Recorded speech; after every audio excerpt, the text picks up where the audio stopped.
Hi friends, മൗനരാഗത്തിന്റെ പുതുപുത്തൻ പ്രൊമോയിലേക്ക് എല്ലാവർക്കും സ്വാഗതം. രാഹുൽ ആൽബിയെ കൊല്ലാൻ വേണ്ടി ഗുണ്ടകളെ ഏർപ്പാടാക്കിയിരിക്കുകയാണ്. ഗുണ്ടകളാണെങ്കിൽ വലിയ ആത്മവിശ്വാസത്തിലാണ്. ഇന്ന് എന്തായാലും അയാളെ കൊന്നൊടുക്കും എന്നുള്ള തീരുമാനത്തിലാണ്. ആ ഒരു കാര്യം രാഹുലിനെ അറിയിക്കുകയും ചെയ്യുകയാണ്. അതേ സമയത്ത് രാഹുലിനെ അറിയിപ്പ് കിട്ടുന്നുണ്ട്, ആൽബിയെ കൊന്നു എന്നുള്ളൊരു സത്യം കൂടി പറയുകയാണ്.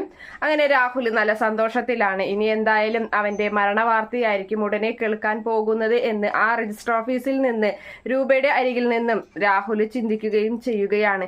ഇതേ സമയത്താണെങ്കിൽ കാറിൽ വന്നിറങ്ങുകയാണ് സോണിയും അതുപോലെ നമ്മുടെ കല്യാണിയും. അപ്പൊ ഇവർ രണ്ടുപേരെയും കാണുമ്പോൾ എന്തായാലും ഇതൊന്നും നടക്കില്ല, ഒരു പുച്ഛത്തോടു കൂടിയുള്ള നോട്ടം തന്നെയായിരുന്നു രാഹുലിൻ്റെത്. പെട്ടെന്നാണ് നമ്മുടെ ആൽബി ഇറങ്ങി വരുന്നത്. അങ്ങനെ ആൽബിയെ കാണുമ്പോൾ എന്താണ് ഇവിടെ നടക്കുന്നത് എന്നൊന്നറിയാതെ ആകെ ഒരു അത്ഭുതത്തോടു കൂടി നോക്കി നിൽക്കുകയാണ്. ഇനിയിപ്പോ ഗുണ്ടകൾക്ക് എന്തെങ്കിലും തെറ്റ് പറ്റിയതായിരിക്കും, അല്ലെങ്കിൽ ഗുണ്ടകളെ തന്നെ പറ്റിച്ചതായിരിക്കും എന്നുള്ള രീതിയിലേക്ക് ആലോചനകൾ പോകുന്നുണ്ട്. എന്തായാലും ഇതിനിടയിൽ നടന്നത് ആൽബിയുടെ അതേ വസ്ത്രം ധരിച്ച മറ്റൊരു പയ്യനെയായിരുന്നു ആ ഗുണ്ടകളെ കൊന്നൊടുക്കിയത്. ആൽബിക്ക് ഒന്നും തന്നെ പറ്റിയിട്ടില്ല.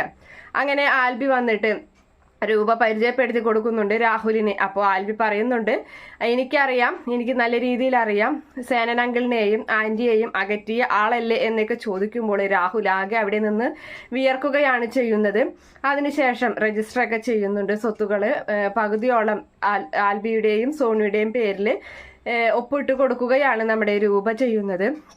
അങ്ങനെ രാഹുൽ ആകെ ഒരു മരമണ്ടനായി നിൽക്കുകയാണ്.